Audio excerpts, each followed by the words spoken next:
Hi, everybody. Welcome to another Toy of the Day here on Castor'sCorner.com's YouTube page. Go to Castor'sCorner.com for a full gallery of these toys so you can see close-ups of them. And actually, we have a past review for one of them. So follow us on Instagram, Twitter, Facebook, all that stuff. We're at Kastor's Corner. Make sure to check out the podcast. We just had a new one put up this week with our friends Jesse and DJ. So Cornercast Podcast on Apple podcast app. And so today we're going to talk a little Disney toy box. I got these before the holidays, and I'm just now kind of starting to, again, clear out the boxes in the room. And so I thought I'd take a look at these guys. Now, I did a written review of this Venom when he first came out, and he had a few options. He had an alternate head. He had a set of like tentacles that came off his arm. But this one in this box set, so I nicknamed it the Spider-Verse box set because it had a few Spider-Verse characters in it. But I don't know what to call it. The only exclusive there's only one exclusive actually to the box set. Venom, however, is not one of them. I like this Venom. I think it's really good. I liked it when I bought it the first time. This one has all the same parts.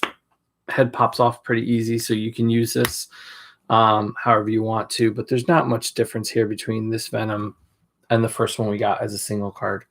Along with Venom, though, we'll save the exclusive for last. We get a new Miles. So this Miles actually looks a little bit different than the first one. He's actually a lot more solid, too. This figure feels a lot more solid than the first one, which is a nice touch. You've got the narrowed eyes. He's kind of like squinting at you. And I mean, nowadays you can't have anything Spider-Man or Spider-Verse without Miles. It's been great to see that character kind of grow. Wasn't sure how he was going to be received at first. And I'll admit, even I was like, I don't want to start all over again, but the depth that they've given him has really kind of stepped up. Now, this is one of the figures in the set that's definitely worth getting the set for. And I know it sounds funny. We've gotten Spider-Man before. We got this Spider-Man a long time ago. When I got him, I think I returned the figure twice because the legs were welded together. So you couldn't move one without moving the other. So having an updated Peter, Team Peter, looks pretty good. Sorry, dog's making noises. Is a really nice touch. And of course, Spider-Man box set without Spider-Man is kind of silly. Now, this figure came recently in single form and in the box set, which was a nice touch. So we got sorry, he's like digging through things. I know. So we got Spider-Verse-Gwen and Spider-Verse-Gwen. The difference here is the single card comes with an alternate head, so you get her unmasked. The box set one, however, does not. You just get the normal Spider-Girl. I, again, like the figure. I'm good with it. I'm happy with it. No problems, no issues. But yeah, like I said, it's just kind of when they put these box sets out, then they've got everybody plus one. I get it, right? So all the people that had been waiting or didn't get the set can get the set plus somebody new.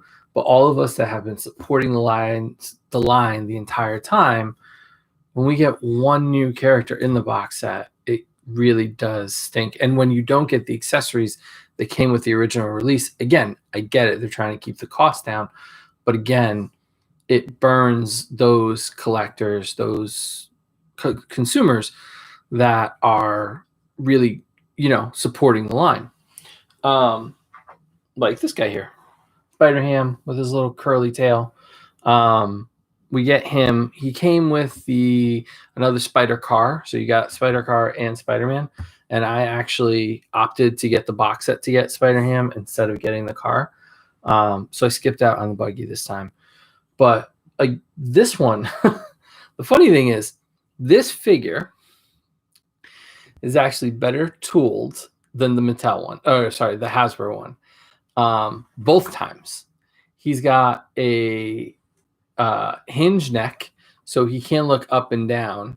And he's got full rotation there. He's got ball jointed shoulders and hips, and he's got articulation at the feet. So this little guy, and he's got his tail. This little guy actually is better than anything Hasbro put out in the Marvel Legend line. Now, he's not on model for the cartoon for Into the Spider-Verse, so you can kind of fault him on that. But as far as a SpiderHam figure, this one's the best one out there today, right now. And then finally, the last figure in the set is a SpiderHulk. And you can only get him in this set. Now, as of right now, they've been known to kind of go back on that. Like Bullseye and Frozone were part of the Incredibles and Toy Story set, and they went back and they did those as singles. So there's precedent that they can do that. They're just not guaranteed. This one, it doesn't have, it has articulation at the elbow, but it's just twist. You can't bend his arms at all. So if you want to move his arms, you have to raise the entire arm. So they're cut joints rather than hinges, which kind of stinks, but they've been doing that for their Hulks all along. But everything on this figure is new. It's newly tooled for this figure. So they're not reusing Hulk parts, because even the feet and the hands are either sculpted with the thwip hands, or they've got the sculpting for the costume. So as a whole, this is a really solid figure that they completely tooled just for this box set. So I assume they'll probably release him with maybe an accessory down the line. But again, those of us that are supporting the line, once we get it, we're not too happy when we have to go back and get it again. At some point, I'll get to the Avengers box set, the big one.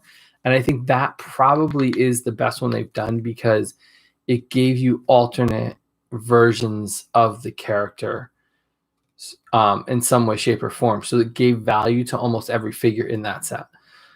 This one, I really want to love it. And I'm happy I bought it when I got like 30 or 40% off plus another 20% off when they had their holiday sale. I usually wait to the end of the year unless it's something I really want.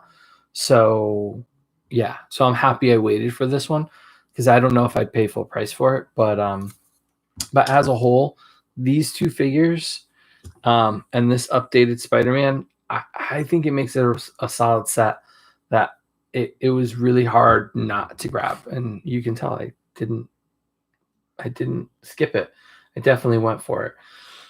So we're going to have more toy box stuff coming up in the next few weeks. I got the box up here. We got Monsters, Inc., Goofy, Donald, Mickey, Peter Pan, an Iron Man set that we haven't talked about yet, the Hall of Armors. So we got a lot more to show you guys. So thank you guys for watching. Remember to hit the subscribe button below. The more subscribers we get, the more stuff we get to do. Thank you guys for following us. Continue to follow us. We're at Kastor's Corner on all social media. And make sure to check out the podcast this week's with Jesse and DJ, Cornercast Podcast on Apple Podcasts. Thank you guys for watching, and we'll see you tomorrow for day 81.